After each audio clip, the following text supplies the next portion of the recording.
chop all these siege tanks now. Those drones really desperately trying to run for their lives. There's Wednesday Night vVv gaming. The mistakes that can easily cause you to lose. I know a lot of Zerg players complain about the volatility of the matchup and how one mistake can basically make it a quick loss. So we'll see how these games progress, whether we can make it in the mid game. Yeah, so it's going to be WarlockX versus Zog on MLG Dual Site, a recent addition to the MLG map pool. I don't think it's actually been played at a professional tournament yet here in the States, or at least not a broadcasted one, as we see Zog spawning as the yellow Zerg at the 9 o'clock position. Meanwhile, WarlockX obviously in the only other spawning location at the 3 o'clock position as the green Zerg. And as you mentioned, Matron, this is perhaps one of the most volatile matchups. Before, I would have said that prior to the Warpgate patch, I would have said Protoss was easily as volatile. But now it is definitely Zerg versus Zerg. We'll see if it's going to be a Zergling, Baneling, Roach, or if these players will be opening up into Mutalisk, as you said, as a lot of players have been transitioning. Well, I mean, I'm not sure if Mutalisks are definitely something you want to mass up, but you can kind of use those to control at the start just a few Mutalisks, force some Spore Crawlers if your opponent is not comfortable dealing with them, and you can also use a quick switch. I think we've seen it. It was Idra against the guy who keeps beating him in GSL and all the other tournaments, the Korean who. I was watching a game where he did a quick switch from Roaches over to Mutas, and Idra had just one Infestor up, was able to, not able to land a good Fungal, and basically lost the game really quickly to Mutas. But as you mentioned, Test Bug here, a map that we haven't really seen much. I think the first instance we'll see it will be MLG Anaheim, which is coming up in a few weeks, and I think you're going to that?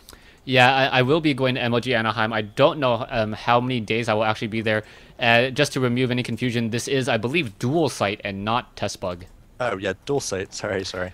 Yeah, so yeah, Dual Site here, we can see that it was a pool and an extractor, so we may be getting some metabolic boosted lings, or we may see a Baneling's Nest shortly after that spawning pool is done. Meanwhile, taking a look back in Zog's base, Zog, it looks as though he did he did extractor pool, I believe, and we'll see what's going to be happening. Looks like we have an early evolution chamber coming from Warlock, so he might be going for an early +1 on either lings or well, probably not Roaches, so we'll see what he does with this evolution chamber right off the start. He has been banking a lot of gas. He will be able to start the +1 right now if he does want to do that, and that takes a little bit longer than speed. So if you get +1 right away and he's doing just that, then start speed as soon as you have another 100 gas, then pull off. You can be very effective with +1 lings. And lings can actually do a ton of damage against Roaches if they're upgraded like this. So Warlock will be able to handle Roaches if Zog goes for those.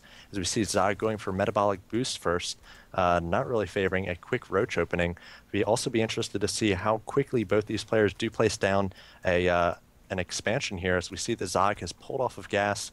And again, Warlock having to get an extra 100 gas for the metabolic boost.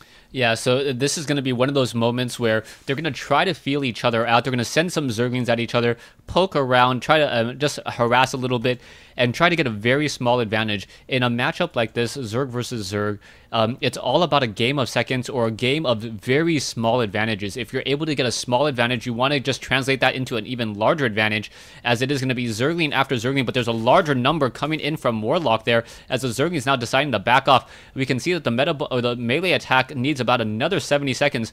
Meanwhile, the metabolic boost needs another 70 seconds as well, while it looks like Zog will have that metabolic boost up a little bit more quickly, but unless he engages, he is not going to be able to press that advantage as much as he wants.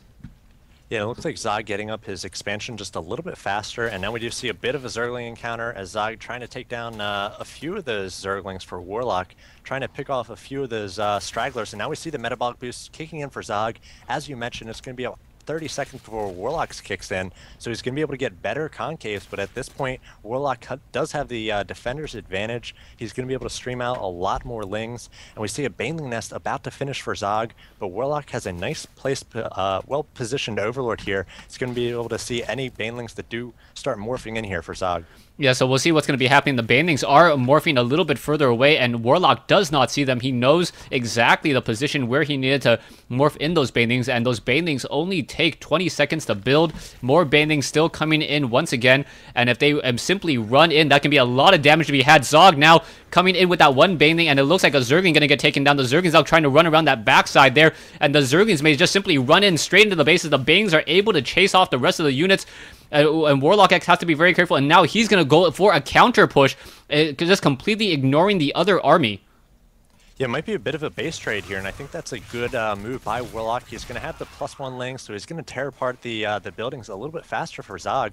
If Zog is able to get up some lings and banelings at home, as we see Warlock doing a ton of damage, taking down that first queen, now doing a lot of drone kills, and Zog really needs to get up a baneling or two down at home, and it looks like right now Zog pulling back to try to defend, pulling some of his drones to the midfield here after he was able to take down a ton of the drones of Warlock.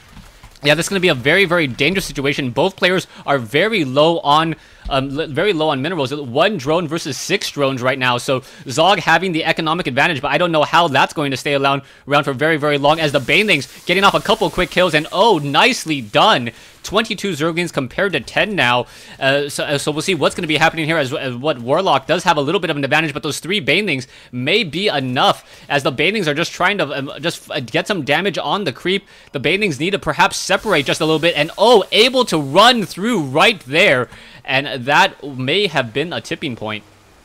Yeah, 6 drones right now for Zog, just 1 drone for Warlock, but Warlock coming out, he's got 11 lings against the 8 lings of Zog, but Zog does have those 2 banelings. If even one of them can do significant damage, this one will be over. Warlock's losing a few drones there in the natural, probably a misrally, and now what do we have on the way? More drones coming for Zog.